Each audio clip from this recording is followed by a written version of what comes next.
Trivial Pursuit is a 2 to 6 player board game where players try to answer questions in different categories to win pieces. To start the game, players each choose a token and place it on the space in the center of the board.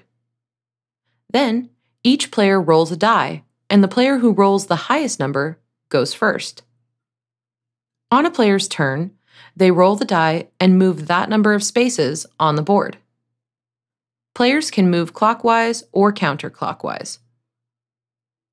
Then, another player draws a trivia card and reads the question that corresponds with the color the player landed on. If the player answers the trivia question correctly, they get to roll again. Players keep rolling and answering questions until they get a question wrong. Then it's the next player's turn. If a player lands on one of the wedge spaces and they answer the question correctly, they add a wedge in that color to their token. Once a player collects all 6 wedges, they must make it back to the space in the center of the board and answer one final question in a category of their choosing. If they get the question right, they win.